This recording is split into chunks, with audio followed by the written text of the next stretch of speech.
اعوذ باللہ من الشیطان الرجیم بسم اللہ الرحمن الرحیم۔ اسلام ان آور لائف یہ ایک اسلامی یوٹیوب چینل ہے جس پہ مفتی سجاد حسین قادری صاحب روزانہ درس قرآن پاک ترجمہ اور تفسیر بیان فرماتے ہیں۔ اس چینل کی ویڈیو کو لائک، چینل کو سبسکرائب اور بیل آئیکن کو پریس کر کے اور ویڈیوز کو دیکھ کے آپ اپنی دنیا اور آخرت کو سنوار سکتے ہیں۔ یا ایھا الذین آمنوا اطیعوا اللہ واطیعوا الرسول واولی الامر منکم فإن تنازعتم فی شیء فردوه الی اللہ والرسول ان کنتم تؤمنون باللہ والیوم الآخر ذلک خیر واحسن تاویلا۔ پچھلی آیت کے اندر اللہ تبارک و تعالی نے ارشاد فرمایا تھا کہ تم ایک تو جو امانت ہے وہ امانت والے کے سپرد کرو اور دوسرا انصاف کرو۔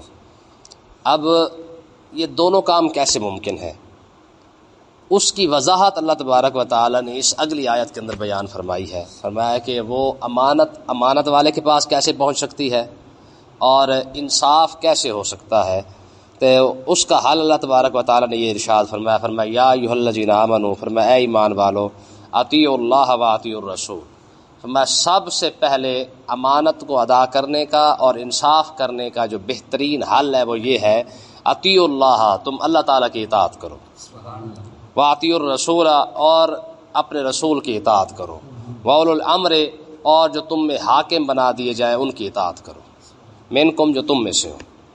اب یہاں پہ مسئلے کو سمجھیں کہ پچھلی آیت کے اندر کیونکہ انصاف کی بات اور امانت کی بات ہے، تو یہاں پہ اللہ تبارک و تعالیٰ نے اطاعت کی بات ارشاد فرمائی ہے۔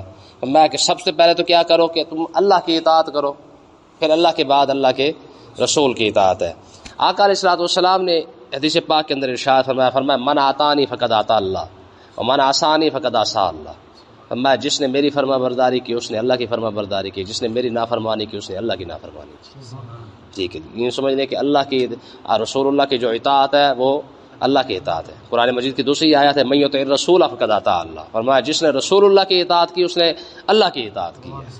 ٹھیک ہے، تو یہاں پہ بات کیونکہ پیچھے انصاف کرنے والا کیونکہ حاکم ہوتا ہے، تو حاکم کو اور عوام کو یہ بتایا گیا ہے کہ جب تم اللہ اور اللہ کے رسول کی اطاعت کرو گے تو تمہیں اطاعت کرنے کا، تمہیں قرآن کو حدیث کو سمجھ کر تمہیں زندگی گزارنے کا طریقہ آ جائے گا۔ اب دیکھیں اس کے اندر ایک بڑا خاص مسئلہ وہ یہ ہے کہ جب تک حاکم اللہ اور اللہ کے رسول کی اطاعت کے اندر نہیں آئے گا اس کی اطاعت نہیں کی جائے گی، صرف اس حاکم کی فرما برداری کی جائے گی، اس حاکم کا کہنا مانا جائے گا جو خود اللہ اور اللہ کے رسول کے حکم کا پابند ہوگا۔ اگر حاکم اللہ اور اللہ کے رسول کے حکم کا پابند نہیں تو اس کی کوئی حکم مانا نہیں جائے گا۔ تو اسی طریقے سے اب یہاں پہ ایک مسئلے کو سمجھ لیں بھی کس کام کے اندر اطاعت کی جائے اور کس کام کے اندر نہ کی جائے۔ سب سے پہلے تو یہ مسئلہ یاد رکھیں کہ جو حکم اللہ تعالیٰ نے قرآن کے اندر ارشاد فرما دیے ہیں، ٹھیک ہے، اس کے اندر حاکم والی کوئی بات نہیں ہے، یہ ہر کسی پر لاگو ہوتے ہیں۔ مثال کے طور پر جن کاموں سے اللہ تعالیٰ نے منع کر دیا ہے اس کے اندر حاکم ہو یا رعایا ہو سارے کے سارے برابر ہیں۔ مثال کے طور پر سود کے بارے میں قرآن نے واضح طور پر حکم دے دیا کہ یہ حرام ہے، اب اس میں کسی حاکم کی کوئی بات نہیں ہے، یہ سب کے لیے برابر حکم ہے۔ شراب ہے وہ سب کے لیے برابر حکم ہے۔ اسی طریقے سے یعنی اس کے حرام ہونے کا، سود کے حرام ہونے کا، چوری ڈکیٹی ٹھگی جو کچھ بھی ہے، یعنی کچھ چیزوں کو قرآن نے حرام کر دیا ہے اور کچھ چیزوں کو آقا علیہ الصلوۃ والسلام نے حرام قرار دے دیا ہے، اس میں تو کوئی مسئلہ ہے ہی نہیں۔ جن کو آقا علیہ اللہ اور اللہ کے رسول نے حرام قرار دے دیا اس کے اوپر کسی بھی قسم کا کسی حاکم کا کسی رعایا کا کوئی عمل دخل نہیں ہے۔ اب دیکھیں نا، قرآن کہتا ہے شراب حرام ہے، ہمارے M N A M P A کہتے ہیں جی ہم اسمبلی کے اندر ووٹنگ کروائیں گے کہ شراب پر پابندی لگنی چاہیے کہ نہیں لگنی چاہیے۔ ہاں یہ ووٹنگ ہوئی تھی اور آپ حیران ہوں گے، بلکہ حیرانگی تو ہونی نہیں چاہیے، ووٹنگ ہوئی تھی اور ووٹنگ کے اندر یہی فیصلہ ہوا تھا کہ کیونکہ زیادہ لوگ جو ہے وہ کہہ رہے تھے کہ شراب پر پابندی نہیں لگنی چاہیے۔ یہ قومی اسمبلی کے اندر باقاعدہ بل پیش ہو چکا ہے۔ اب دیکھیں ایک چیز اللہ اور اللہ کے رسول نے حرام قرار دے دی ہے، اس پر قومی اسمبلی کے اندر بل کیسے جا سکتا ہے؟ سود جب اللہ اور اللہ کے رسول نے حرام قرار دے دیا اور آقا علیہ الصلوۃ والسلام نے تو اس کی چھوٹی سی جو ایک سزا بیان کی ہے، میں سود کی کم سے کم ترین جو بات ہے وہ یہی ہے کہ کوئی آدمی اپنی ماں کے ساتھ زنا کر لے، یہ سود کا کم سے کم ترین درجہ ہے کہ اگر کوئی شخص اپنی ماں کے ساتھ زنا کر لے، لیکن اس پر بھی ووٹنگ ہوتی ہے۔ بھئی ووٹنگ کس بات کی؟ کیا یہ کہنا چاہتے ہو کہ ہاں جی اگر یہ 4 بندے کہیں گے تو ہم اللہ اور اللہ کے رسول کا حکم مانیں گے، اگر 4 بندے نہیں کہیں گے تو پھر نہیں مانیں گے؟ ووٹنگ کا تو مطلب یہی ہے قومی اسمبلی کے اندر جا کے بات کرنے کا۔ تو اللہ تبارک و تعالیٰ نے ارشاد فرمایا کہ جو اللہ تبارک و تعالیٰ نے انصاف اور امانت کو ادا کرنے کے لیے فرمایا کہ تم اللہ کی اطاعت کر لو، اللہ کے رسول کی اطاعت کر لو، اور پھر اس کے بعد کیا فرمایا وَأُولِي الْأَمْرِ، فرمایا جو تمہارے درمیان حاکم بنا دیے جاتے ہیں ان حاکم کی اطاعت کرو، تب لازم ہے جب وہ خود جو ہے وہ اللہ اور اللہ کے رسول کے حکم کے پابند ہو، کیونکہ ہمارے جو حکمران ہیں یہ یہ امریکہ کے پابند ہے، یہ یہود و نصارہ کے ایجنٹ ہے، ٹھیک ہے، یہ انہی کا کہنا مانتے ہیں، تو فلہٰذا ان کا کوئی حکم ہمارے اوپر لاگو نہیں ہوتا ہے۔ اب رہا مسئلہ یہ کہ جب حاکم ہمارے جو یہود و نصارہ کے جو غلام بیٹھے ہوئے ہیں، اب ہمارے اوپر حاکم کون ہوگا، ہم کس کی بات مانیں گے؟ تو فقہا نے یہ مسئلہ لکھا ہے، فرمایا کہ اگر حاکم بے ایمان ہو جائے تو پھر اس کے بعد اس ملک کا جو سب سے بڑا عالم ہوگا وہ امت مسلمہ کا اس ملک کا سب سے بڑا حاکم ہوگا، یعنی فتویٰ اسی کا مانا جائے گا، ٹھیک ہے، فتویٰ اسی کا مانا جائے گا، اسی کے فتوے پر عمل کیا جائے گا۔ جیسے خاص کر آپ دیکھیں نا رؤیت ہلال کا مسئلہ بنتا ہے تو مفتی منیب الرحمان صاحب ماشاءاللہ کافی عرصے سے بیٹھے ہوئے تھے، انہوں نے زبردستی ان کو اتار دیا ہے، لیکن اب بھی فتویٰ مفتی منیب الرحمان صاحب کا ہی چلتا ہے۔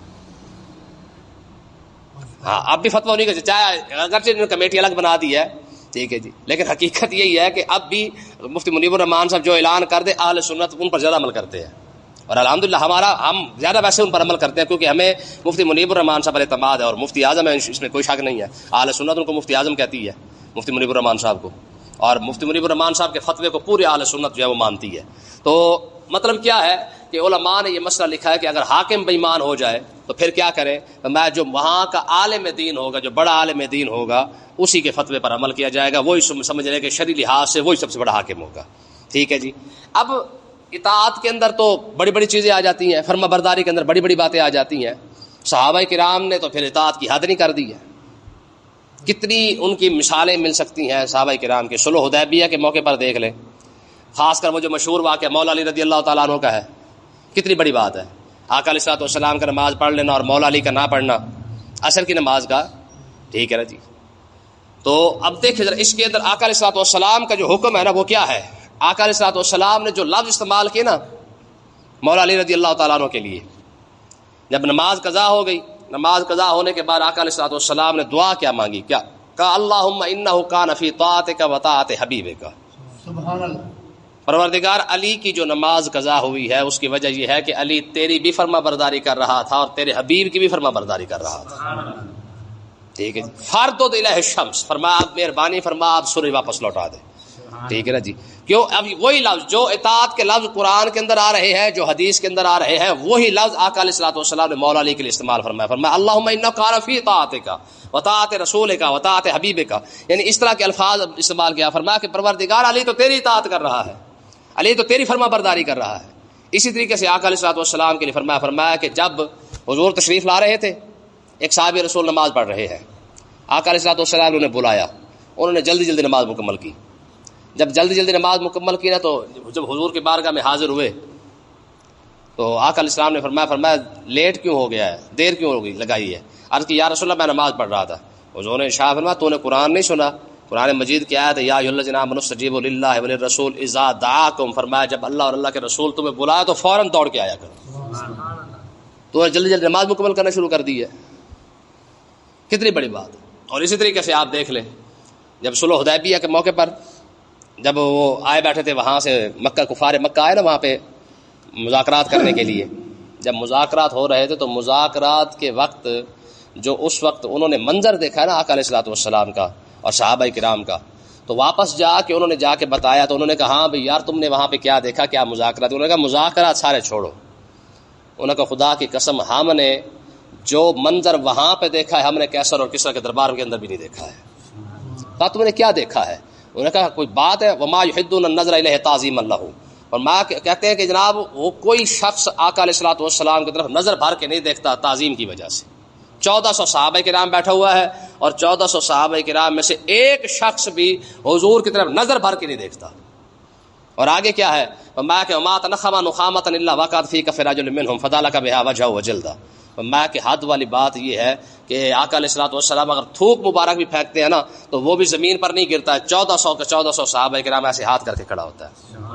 اگر وہ وضو کرتے ہیں تو وضو کا پانی لینے کے لیے جو 1400 کا 1400 دوڑ پڑتا ہے. اور اگر وہ کسی کام کا حکم دیتے ہیں تو 1400 کا 1400 صحابہ جو ہے وہ ہر ایک بھاگ رہا ہوتا ہے کہ ہر کسی کی کوشش ہوتی ہے کہ یار رسول اللہ کا جو حکم ہے وہ میں سب سے پہلے میں پورا کر لوں. یہ اطاعت ہے. ٹھیک ہے نا جی. ایک مرتبہ بھی آقا علیہ الصلوۃ والسلام نے جو حکم فرما دیا اسی پر سارے صحابہ کرام کھڑے ہیں. کسی ایک نے بھی نہیں کہا یا رسول اللہ نہیں ایسے نہیں کرتے, میرا خیال ہے کیسے کر لیں.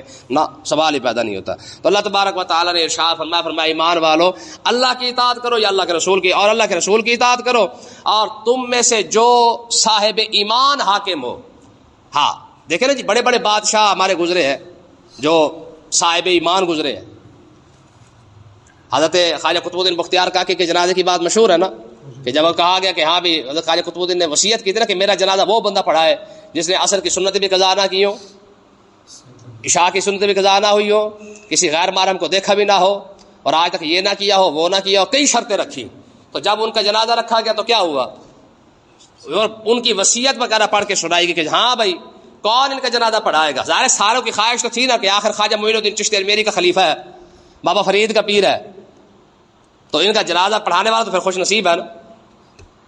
تو انہوں نے کہا جناب اعلان کیا گیا, انہوں نے کہا جناب جنازہ تو سارے پڑھانا چاہتے ہیں پر شرط بابے کی یہ ہے کہ جس نے سنتیں بھی قضا غیر موقع سنتے قضا نہ کی ہو, غیر محرم کو نہ دیکھا ہو, فلانا کام نہ کیا ہو, فلانا کام نہ کیا ہو, جس کے اندر یہ شرطیں پائی جائیں گی وہ جا کے جنازہ پڑھائے. تو کس نے جنازہ پڑھایا تھا؟ سلطان, ہاں سلطان شمس الدین نے آ کے جنازہ پڑھایا. آگے نکلے اور روتے ہوئے آگے نکلے, کہا بابا ویسے ہی کہہ دیتا کہ سلطان تو نے میرا جنازہ پڑھانا, یہ شرطیں لگا کے تو نے جو ہے مجھے ہی ظاہر کیا اور کچھ بھی نہیں کیا ہے. کوئی سوچ سکتا ہے کہ وقت کے بادشاہ کی اثر کی سنت قضا نہ ہوئی ہو؟ کوئی سوچ سکتا ہے کہ وقت کے بادشاہ نے جناب کسی کی طرف نظر اٹھا کے نہ دیکھا ہو؟ وجہ کیا ہے کہ جب بادشاہ ایسے ہوں گے تو کیا خیال ہے رعایا کیسی ہوگی؟ پھر اس رعایا کے اندر خواجہ قطب الدین جیسے بندے نہیں ہوگے تو کون سے ہوں گے؟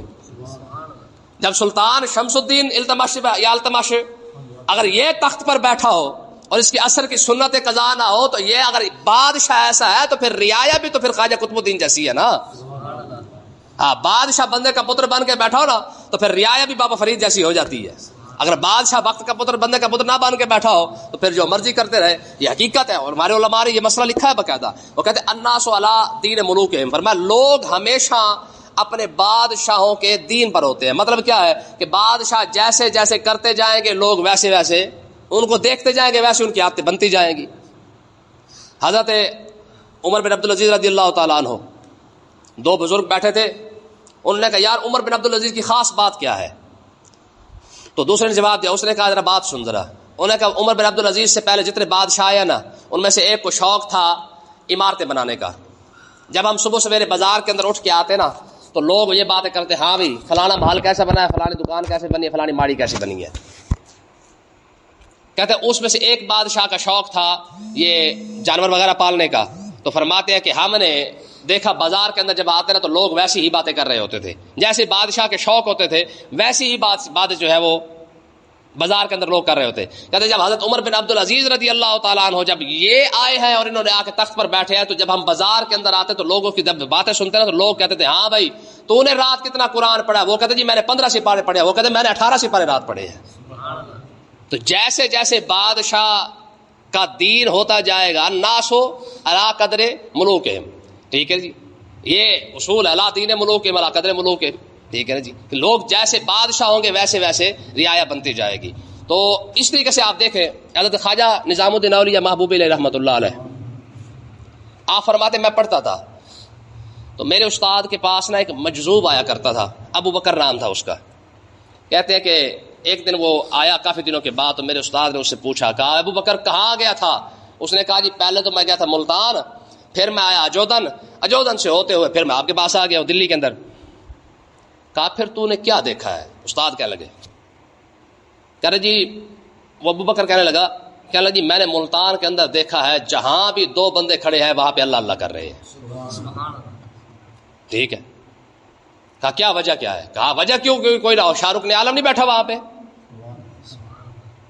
کہا پورا بابا پورے ملتان کو سنبھال کے بیٹھا ہوا ہے. یہ اس کی برکت ہے کہ پورے ملتان کے اندر جہاں بندہ کھڑا ہوتا ہے, جہاں 2 بندے کھڑے ہوتے ہیں جناب, اللہ اللہ کر رہے ہیں. کوئی جھاڑو دے رہا ہے بازاروں کے اندر, وہ بھی اللہ اللہ کر رہا ہے. کوئی دکان کھول رہا ہے, وہ بھی اللہ اللہ کر رہا ہے.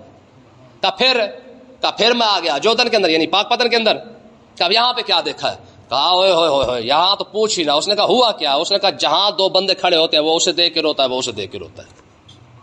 کہا یہ کیا مسئلہ ہے؟ کہا وہاں پہ عشق الہی کا سمندر بہ رہا ہے, وہاں پہ جو ذکر وہاں پہ ہو رہا ہے, لیکن عشق الہی کی آگ جو ہے وہ اجودن کے اندر پاک پتھر کے اندر لگی ہوئی ہے. جہاں 2 بندے کھڑے ہوتے ہیں وہ اسے دیکھ کے رو پڑتا ہے, وہ اسے دیکھ کے رو پڑتا ہے. کہا کیوں؟ کہا وہاں پہ فرید بیٹھا ہوا ہے. خواجہ نظام الدین اولیاء محبوب الہی فرماتے ہیں, فرمایا میں بچپن کے اندر میں نے جب یہ بات سنی نا, اسی وقت میرے دل کے اندر بیٹھ گیا تھا بھی مرید ہونا ہے تو بابا فرید کا ہی ہونا ہے. سمجھ آئی نا؟ تو اللہ تبارک و تعالیٰ نے ارشاد فرمایا تو وَأُولِي الْأَمْرِ مِنْكُمْ کہ جیسے حکمران ہوتے جیسے حکمرانوں کا ذہن بنتا جائے گا لوگ بھی ویسے ویسے ہوتے جائیں گے. فَإِن تَنَازَعْتُمْ فِي شَيْءٍ فَرُدُّوهُ إِلَى اللَّهِ وَالرَّسُولِ إِن كُنتُمْ تُؤْمِنُونَ بِاللَّهِ وَالْيَوْمِ الْآخِرِ. اگر تم واقعی اللہ پر اور قیامت کے دن پر ایمان رکھتے ہو تو اگر تمہارے درمیان جھگڑا ہو جائے تو اللہ اور اللہ کے رسول کی بارگاہ اقدس میں پیش ہو جاؤ. ایمان یہی ہے, ٹھیک ہے نا جی. اگر جھگڑا ہو گیا, کوئی بھی مسئلہ بن گیا ہے, کبھی قرآن اٹھا کے دیکھے نا, عدالتوں کے اندر کتنے پیسے لگ رہے ہیں ہمارے, دونوں فریق جاتے ہیں لاکھوں روپے لگا کے آ جاتے ہیں. کبھی بھی ہم نے اپنے جھگڑے کو قرآن کی طرف لائے؟ کبھی یار ہم نے کسی کو کہا کہ میاں قرآن کھول کے ہمارا فیصلہ کر دے, بتائیں کتنے پیسے لگتے ہیں؟ کیوں جی؟ کر بھی قرآن, لیکن قرآن پر تو کیونکہ ہمارا فیصلہ ہمیں وارے نہیں کھاتا نا. حقیقت یہی ہے. یہ قبلہ بابا جی علیہ الرحمہ نا آپ فرماتے خدا کا شکر کرو کہ یہ نکاح مولوی پڑھاتے ہیں. تو تسی جس دن نکاح رجسٹر جلے وکیل ہاتھے آ گیا تو لگ پتہ جائے گا. ہاں جی, میں ویسے مطلب یہ بابا جی فرماتے تھے. کیوں؟ کیونکہ اس کی وجہ یہ ہے کہ یہ تو آج لوگ کھڑے ہو کے باتیں کرتے ہیں نا مولوی پر, میں جس دن تم وکیل ہو کہتے چلو گے تو میں لگ پتہ جائے گا. تو حقیقت بھی یہی ہے کہ آج دیکھ لیں ساری دیہاڑی ایک ہی پیشہ ہے, جھوٹ بولنا ہے. کتنی حلال کی کمائی ہے. علامہ اقبال رحمۃ اللہ علیہ, آپ کے والد کیا نام تھا؟ نور محمد, ٹھیک ہے نا جی. نور محمد رحمۃ اللہ علیہ, آپ نے 1 مہینہ ایک وکیل کے گھر میں نوکری کی ہے. نوکری بھی کیا کی ہے؟ کپڑے سیے ہیں, درزی تھے. مہینے بعد جب تنخواہ لے کے گھر آئے نا تو علامہ اقبال رحمۃ اللہ علیہ کے والدہ نے کہا حضرت صاحب یہ جو کمائی ہے نا یہ کسی اور کو دے کے میرے گھر کے اندر نہیں لے کے آنی ہے. کہا کیوں؟ کہا میں نے وکیل کی کمائی اپنے گھر نہیں لانی ہے, کہ وہ ساری دیہاڑی تو جھوٹ بولتے ہیں. اور پھر دیکھیں یہ کتنا بڑا عذاب ان کے اوپر ہے. ایک بندہ انہی کی وجہ سے جناب جیلوں کے اندر پڑا ہوا ہے. 15 دن کی پیشی ہے, مہینے کی پیشی ہے, مہینہ جو سڑتا رہا ہے وہ گناہ تو تیرے سے رہ گیا. 15 سال 20 سال ماشاءاللہ ہمارے سپریم کورٹ کے ججوں نے, پتہ نہیں ہائی کورٹ کے ججوں نے 5 سال بندہ رہا کیا, پتہ چلا 5 سال پہلے بندہ تو فوت ہو چکا ہے. ٹھیک ہے نا جی. اب دیکھیں کسی کو یار آدھے گھنٹے کے لیے آپ قید کر دیں, اس کا گناہ آپ کے کھاتے کے اندر اگر بے قصور ہے تو. لیکن جنہوں نے 15 سال 20 سال ہو گئے جیلوں کے اندر ڈلوایا ہوا ہے, اور یہ وکیل آپ حقیقت میں آپ کو بتا رہا ہوں, یہ وکیل کیس ختم نہیں ہونے دیتے, کیونکہ ان کو پتا ہے کہ ججوں کی تو تنخواہ آ جانی ہے. ہمارا کھاتا جب تک پیشی چلتی رہے گی ہمارا کاروبار چلتا رہے گا. اور یہی وجہ کہ جج خود روتے کہ وکیل ہمیں کیس ختم نہیں کرنے دیتے. ہاں جی, اس لیے نا یہ حقیقت ہے. آگے دیکھیں جی, فرمایا ذالک خیر و احسن تاویلا, فرمایا کہ تم اللہ اور اللہ کے رسول سے فیصلے کروا لو, قرآن سے فیصلے کروا لو, حدیث سے فیصلہ کروا لو. ٹھیک ہے جی. مسجد میں بیٹھ جاؤ یار, وہاں بیٹھ کے جو ہے وہ کوئی نہ کوئی فیصلہ کروا لو. کتنی دیر لگے گی, کتنا پیسہ لگے گا؟ فرمایا ذالک خیر, فرمایا کہ اگر تم قرآن پر فیصلے کرنا شروع کر دو یہی تمہارے لیے بہتر ہے. ہاں, احسن تاویلا, اور اس کا انجام بھی سب سے بہتر ہے. یعنی کام بھی بہتر ہے اور انجام بھی بہتر ہے. یہ دونوں بہتر ہونے کے باوجود ہمارا مسلمان اللہ اور اللہ کے رسول کو ماننے والا برٹش لا کی طرف تو جاتا ہے, عدالتوں کی طرف جاتا ہے, لیکن قرآن کی طرف نہیں آتا ہے. اللہ تعالی ہمیں سمجھنے کی توفیق عطا فرمائے.